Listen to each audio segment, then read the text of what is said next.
Welcome to day 2 of RightsCon and in conversation the next 30 minutes with U.S. Secretary of State Antony Blinken and Nobel Peace Prize winner and journalist from the Philippines, Maria Ressa. Now, we're doing this slightly differently. In this segment, we are actually partnering with the Atlantic Council's Digital Forensic Lab, who are having their summit in Brussels. It's called 360 Open Summit, and there is Rose Jackson and Graham Brookie right now. Hi, guys. How are you guys doing?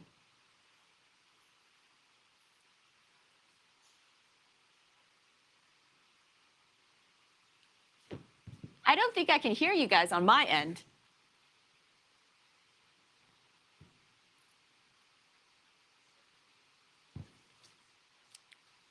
Hello, Rose and Graham. I'm so sorry, but I can't hear you guys. I hope.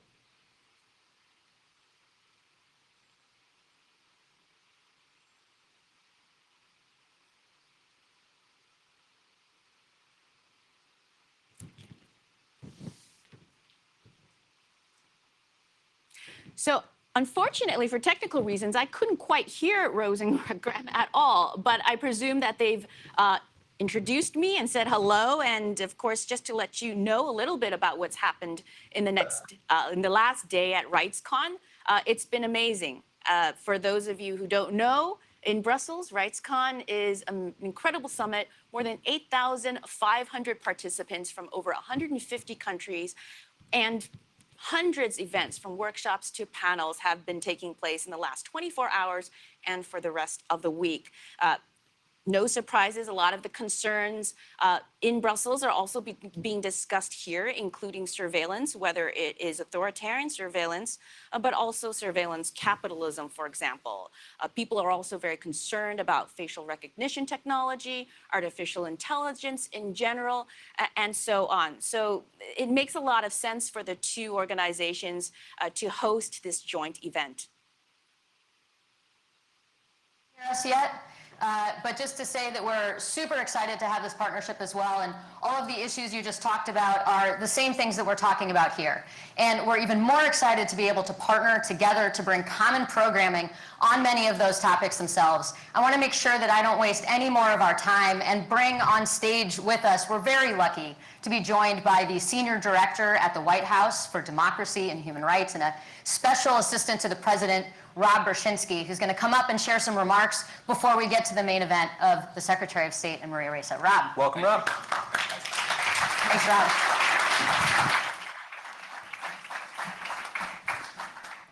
Hi, everybody. I feel like that was kind of the equivalent of what we've all experienced in terms of giving our speech on Zoom with the mute button still on. So thanks, Rose. Thanks, Melissa, if you're still out there, and to everybody at RightsCon.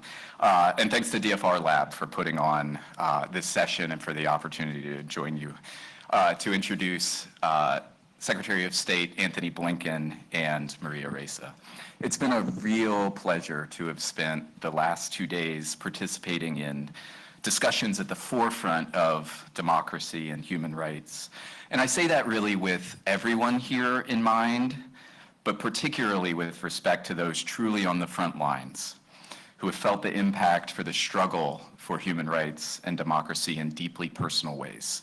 These are women like Lina Al-Hathul and Corinne Kanimba, someone I had the chance to speak in depth with a couple of nights ago, and also the woman that we'll hear from shortly, Maria Ressa. Before we turn to that interview, I want to take a few moments to reflect on what President Biden and so many of you, both in the room and at home, know is a key challenge of our time, demonstrating that democracy, rather than autocracy, is best poised to deliver for its citizens. In December, as I hope most in the room know, President Biden hosted 100 governmental leaders, democratic opposition figures, activists, and business and civil society leaders from around the world in what we termed the first Summit for Democracy. Both Secretary Blinken and Maria Ressa spoke at the summit on a panel focused on media freedom and sustainability. And that issue alone reflects the ramifications that technology has had on the world around us. A free media is, of course, the bedrock of pluralistic discourse and a healthy democratic society. But in the digital age, as many of you also know, has fundamentally altered the business model that has sustained and enabled independent journalism now for decades.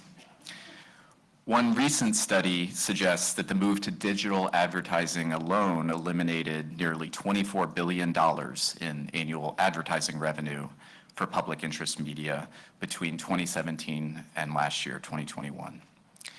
The economic vulnerability of media has resulted in its capture and closure around the world.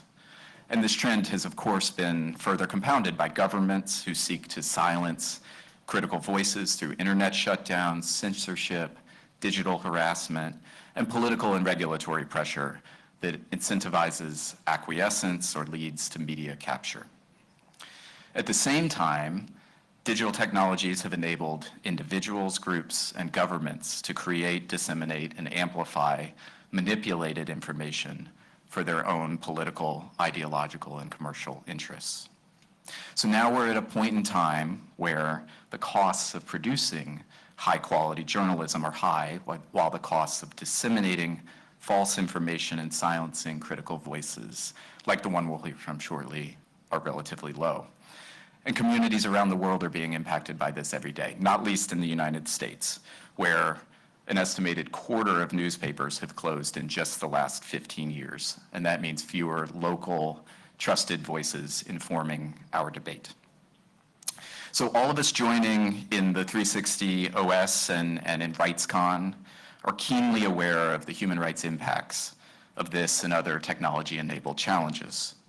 And while this could be a moment of despair, the breadth of debate, discussion, and participation at events like this reflects another new trend, one where governments and activists and companies are increasingly working together, trying to break down their silos to productively design for and mitigate the risks from new technologies. And we know authoritarian governments and other actors will continue to develop and abuse technologies for their own political and financial benefit. We know they seek to rewrite the rules of the international system and the norms that govern technology.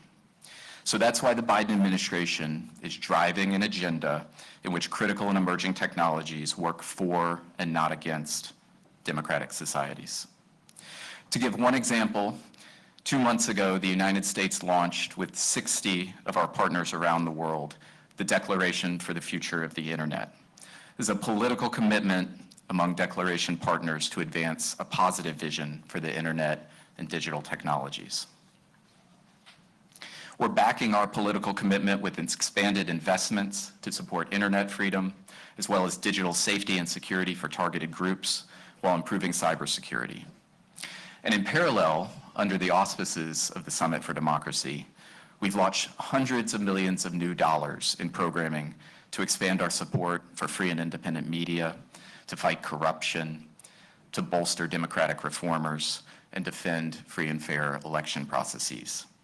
And in the wake of Russia's aggression against Ukraine, we further expanded our investments in Europe and Eurasia in these thematic areas. We're also working to more effectively hold to account those who abuse technology to unlawfully surveil and harass human rights defenders, journalists, and opposition leaders, just as Melissa was mentioning in the intro in terms of the discussion at RightsCon. Yesterday, panelists stood on this stage and detailed harrowing accounts of being targeted via commercial spyware technology, among other forms of what we in the US government are increasingly referring to as transnational repression. The United States views the unlawful or inappropriate use of this technology as a national security issue. So in October of last year, we updated our export control rules governing items that can be used for malicious cyber activities. And then in November, we added 4 foreign companies, including but not limited to NSO Group, to the Department of Commerce's entity list, based on evidence that these firms developed and supplied spyware to foreign governments that then used the tools provided to maliciously target government officials, journalists, business people, activists, and embassy workers. And we intend to do much more in this space using all the tools at our disposal. At the same time, we're We're placing renewed emphasis on supporting multi-stakeholder initiatives like the Freedom Online Coalition and the OSCD's work on reinforcing democracy. Just over 1 year ago, we joined the Christchurch call to eliminate terrorist and violent extremist content online. And then in November, we announced our support for the Paris call for trust and security in cyberspace. And we're working also with key allies and partners on new initiatives, like the Global Partnership for Action to End Online Harassment and Abuse, and, as those here in Brussels know well, the US-EU Trade and Technology Council. Yet we know that no single commitment, program, or action is going to resolve all of the challenges that we've been discussing over the course of the last few days and that we'll hear momentarily from the US Secretary of State. Russia's aggression in Ukraine underscores the importance of taking a holistic approach to continuing threats to democracy, diplomatically, militarily, economically, and in the information realm. But by working together, by doing exactly what all of you are here doing today, governments, advocates, researchers, and the private sector together across disciplines, regions, and responsibilities, we can and we are driving change that's going to prove to be asymmetrically advantageous for democracies. We're pursuing efforts to close the gap in digital access and driving innovation in ways that are going to foster inclusion, equity, and accountability and support human rights rather than undermining them. So momentarily, Secretary Blinken will provide more on the breadth of efforts that the U.S. is taking to advance this agenda in his interview with Maria Ressa. Maria and her team at Rappler and so many other journalists, human rights defenders, and activists, including many of you here in Brussels and online, have demonstrated courage and commitment against a global tide of democratic backsliding. So with that, I'm very pleased to announce a woman who epitomizes courage and conviction, Nobel Peace Prize winning journalist Maria Ressa, in conversation with the U.S. Secretary of State, Tony Blinken. Thank you. Hello, everybody. Thank you so much for joining us. I'm Maria Ressa. Hello, everybody. Thank you so much for joining us. I'm Maria Ressa from the Philippines. What an honor to have U.S. Secretary of State Antony Blinken with us today at a crucial moment for all of us working for a better digital rights world. Secretary Blinken, thank you for joining us. Maria, great to be with you and great to be with everyone. This is really a pleasure for me. I'm thrilled to be hosted by RightsCon, to be talking to you. I want to say greetings to everyone from the 360 Open Summit and from around the world who is in one way or another logged on, tuned in, and joining this conversation. You know, it's so important from our perspective that the United States, like-minded governments, but especially with civil society, with NGOs, with think tanks, with the private sector, work to protect human rights online, work to demonstrate that our democracies can deliver for people as we navigate this extraordinary digital transformation that is having an impact on the lives of virtually everyone on this planet. One thing I wanted to say at the outset before we get into a conversation is I am very pleased to announce that for the first time, the United States will become chair of the Freedom Online Coalition in 2023. We want to strengthen the coalition. We want to bring more members on board. We want to make it a center of action for ensuring a free and open digital future. And this, in part, is going to be building on Canada's terrific work as the current chair and really trying to carry it forward. So I'm really pleased to do that, to be able to announce that. And Maria, it's great to be with you. You are an extraordinarily courageous champion of freedom of speech, freedom of the press and media, and freedom for a digital future that we all want and we hope to build together. So thank you for being willing to have this conversation today. Well, you know, that's really great to hear from you, Mr. Secretary. Exactly at this moment in time when, you know, it seems at times hopeless. And you never want to be hopeless, right? So let me ask you, you've been very outspoken about the way digital authoritarians have used tech to abuse human rights, you know, a growing trend, people like us on the front lines increasingly defenseless. I mean, what have you seen globally, and what can you do about it? So you're right. Unfortunately, that's exactly what we're seeing. Look, I think, as in so many ways, when we saw the emergence of a lot of this technology starting mostly in the 1990s, the early 2000s, I think there was great hope that it would be inexorably a force for openness, transparency, freedom. And of course, in many ways it is. But we're also seeing, of course, the abuse of this technology in various ways, including by repressive governments, trying to control populations, to stifle dissent, to surveil and censor. We see that, of course, in the PRC, with technology being used, for example, for mass surveillance, including of the Uyghurs and other minorities. So the question is, what is to be done? What do we do about it? And there are a number of things that we need to do, and in fact, that we are doing. One is to start by calling things out. That's often the basis for everything. We have to call out the abuse of technology, including digital authoritarianism. Second, as I mentioned, we're going to be taking on the chairmanship of the Freedom Online Coalition. We're working to strengthen it. And this is an important vehicle to try to protect and advance internet freedom and to push back against digital authoritarianism. Very practically speaking, there are a number of things that we, countries, NGOs, and others are doing to, for example, get anti-censorship technology into the hands of people who need it so that they have the tools to push back against the misuse of technology in an authoritarian way. We set up a multinational fund to do that at the Summit for Democracy that we hosted last year. And then, for example, putting export controls on surveillance technology to make sure that technology that we and other countries are producing that could have a dual use and be misused for the surveillance of populations, that doesn't get into the wrong hands. That takes working together. One country alone can't do it. And in fact, governments alone can't effectively do it. We need to build these coalitions to make sure that we identify where technology should not go because it's being misused, and then work together to make sure that it doesn't get there. No, that I agree with working together. Mr. Secretary, you know that early on I said that the tech platforms that took control became the gatekeepers from journalists, abdicated responsibility for protecting the public sphere.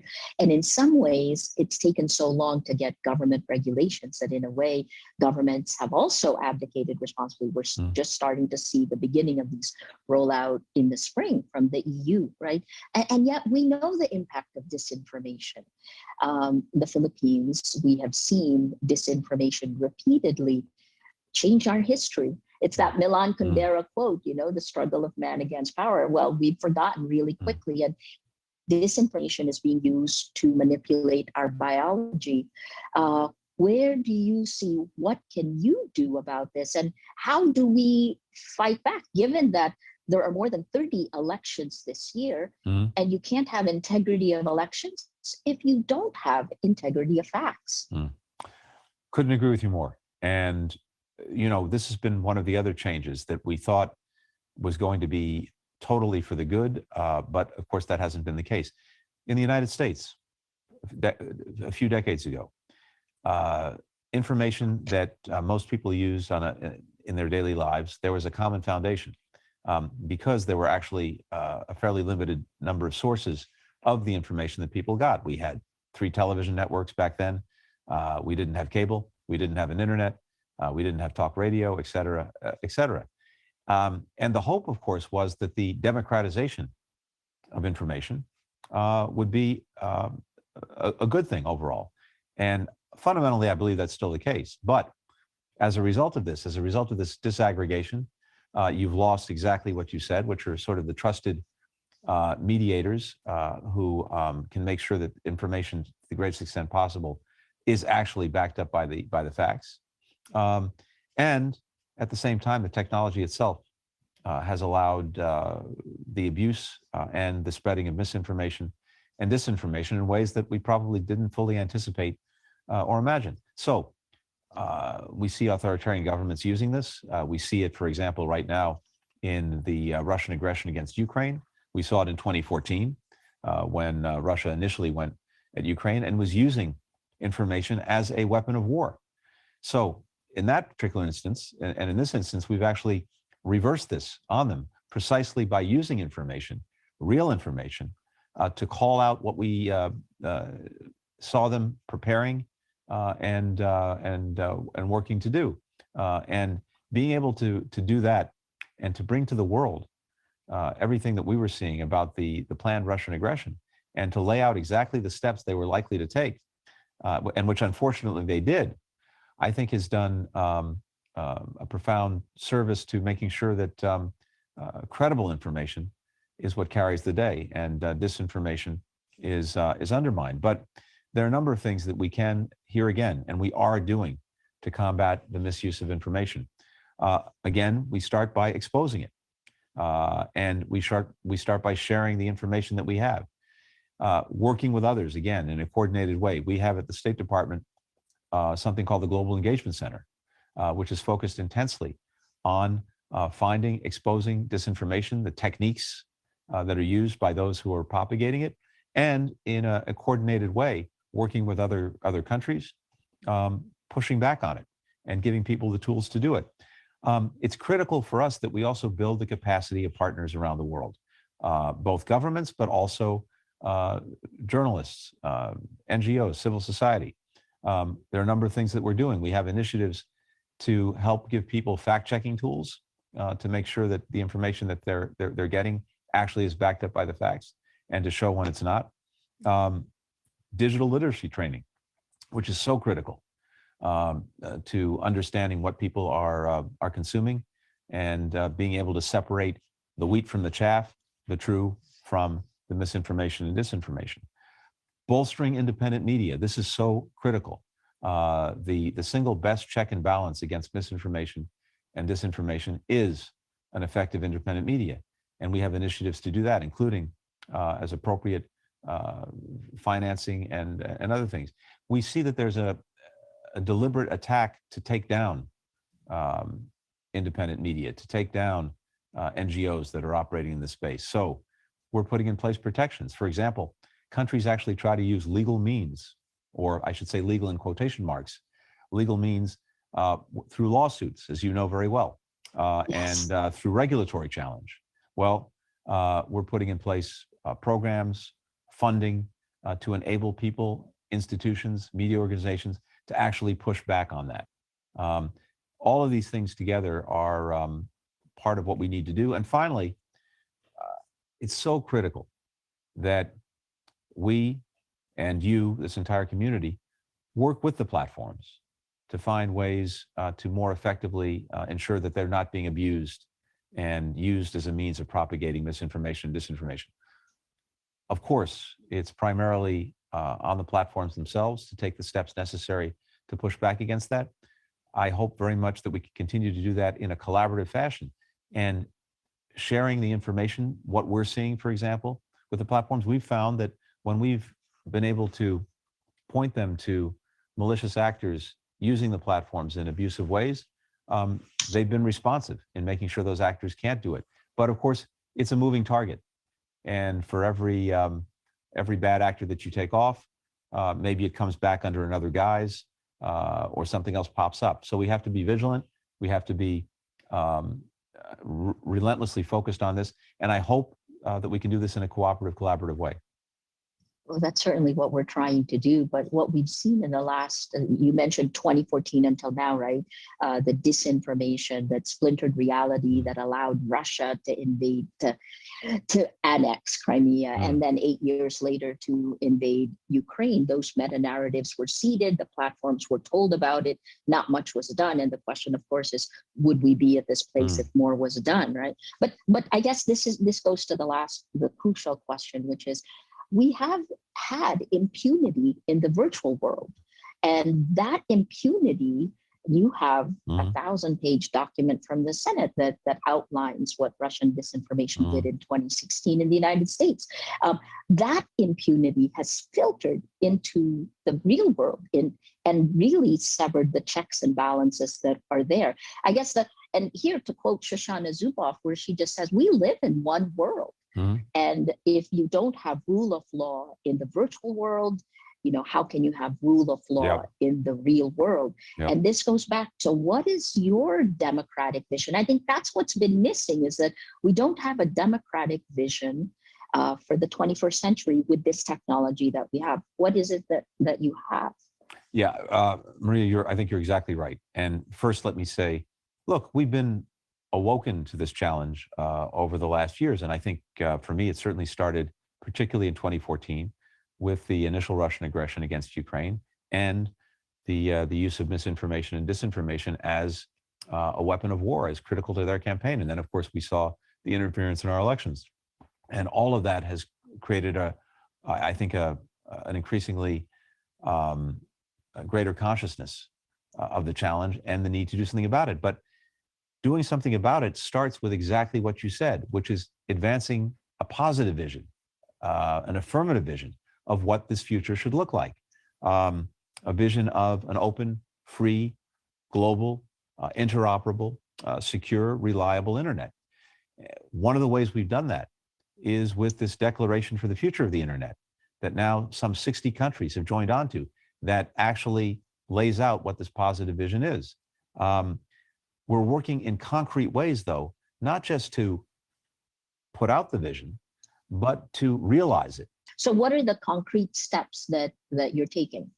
So much of the work that we're doing is to make sure that we and other like-minded countries are at the table when so many of the rules and norms that are going to shape the future of the internet are being decided. And we're doing that in a variety of ways. We've come together with the European Union through something we've stood up called the Trade and Technology Council to make sure that we're working together to advance these different norms and standards. There's growing convergence between the United States and the European Union on this vision for the future. Now we put that in practice by bringing our combined weight together everywhere these rules and norms are being shaped. We're making sure that we're investing in our own capacity to do that. Here at the State Department, over just 6 months, we stood up a new bureau for cyberspace and digital policy. We will soon have a senior envoy to deal with emerging technologies to make sure that, to the extent values are infused in technology, there'll be liberal values, not illiberal ones, and making sure the technology is used for the good and to advance democracy, not to undermine it. We've been working to make sure that after last year's Summit for Democracy, we make this year a year for action in terms of implementing many of the concrete initiatives that were announced at the summit, including some that I mentioned a short while ago in terms of supporting independent media, giving people the tools they need to combat censorship, making sure that journalists and other organizations under siege can fight back and have the tools and the means to do so.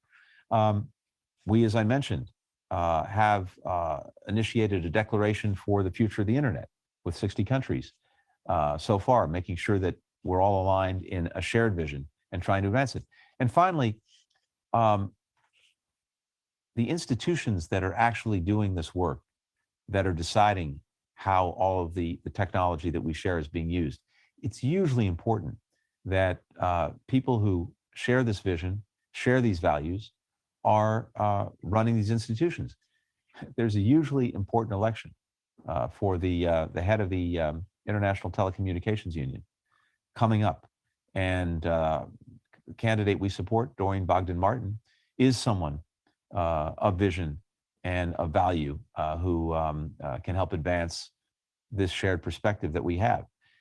So it's one of those things where probably 99.999% of people have no idea what the ITU is or how important this election is, but we're very focused on it and making sure that someone with a shared vision can drive this forward. Last thing I'll say, Maria, is this.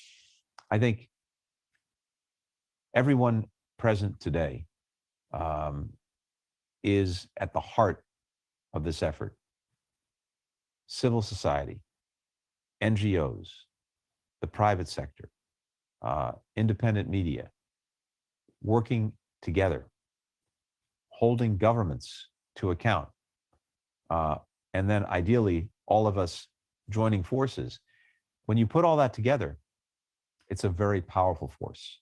And it's one that I'm convinced can carry the day in making sure that the future of technology and the future of the internet is one that actually advances freedom, that advances democratic principles, and that makes sure that together we can build a future that reflects the values that we share. So the work that every single one of you is doing in ways big and small, that's what really counts. And I'm just pleased for the opportunity to spend a few minutes talking about how we see it, how we think about it, especially Maria, with you. So thank you. No, thank you so much, Secretary Blinken. Can I throw one quick question? Because you mentioned leading in. Sheryl Sandberg just said that she would be leaving Meta this at the end of this year. These are American companies that did have values that were infused into their design, and again, probably not by their design, that encouraged the death of democracies in many parts of the world. In Norway, just last week, I kind of thought the next 2 years will be critical for the survival of democracy. And there were people from Kiev, from Ukraine, who really said that they received the most help from ordinary people.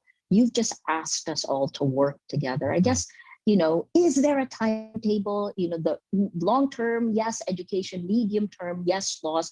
In the short term, how can we stop what Anne Applebaum called autocracy Inc. from taking over in this period of chaos? Maria, I think we all have to be seized with the fierce urgency of now. And yes, many of the things that we're talking about will play out over time. Much of this is not flipping a light switch or turning on or off a computer. It does take time, but if we bring to it together a sense of urgency and a sense of determination, that's usually important. And if this entire community is galvanized, I think we can make a real difference. But that requires day in, day out vigilance. It requires day in, day out action. And I think what we'll see if we do it right and do it in a sustained way is you take a step and you look and it doesn't look like you've traveled very far. But my hope and expectation is that over the next few years, we will take many steps together and we'll actually recognize that we've traveled a great distance. The hard reality that we face, and it's a cliche, but it's profoundly true.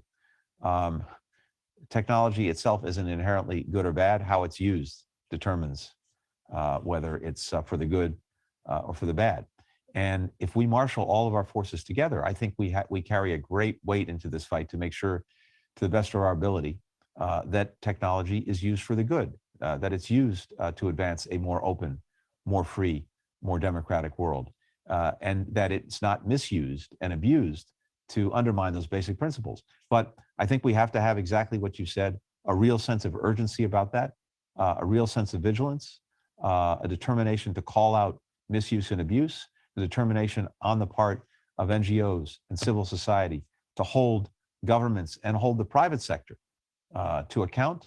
And I remain optimistic that marshaling all of these forces together with that sense of urgency, we can make a difference and we can shape a future that is more open, more tolerant, and actually supports and defends freedom and democracy and doesn't undermine it. That's the objective. But look, we have to show, all of us in different ways, that we can actually deliver on this. So I recognize declarations are good, calling things out are good, but what really counts is action that makes a change, action that deals with the problem.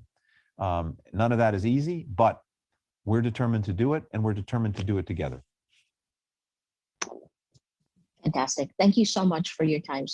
Secretary Thanks, Blinken, Maria. good luck. Great to see you. Bye-bye. Thanks. Bye-bye. Really interesting remarks. And what really struck me were Race's comments about how many democracies really aren't prepared in terms of their relationship with technology in the 21st century. And frankly, the authoritarian states and corporations, many corporations, have a better vision, or a stronger vision rather, when it comes to how they want to leverage technology. And it's really up to activist people to hold entities to account, people who care about human rights, people participating at RightsCon, to really challenge the vision pushed by authoritarian states and also many corporations. Otherwise, this century is going to be an authoritarian century, and the 21st century should be a century for democracies. And on that note, thanks so much for joining, and stay engaged.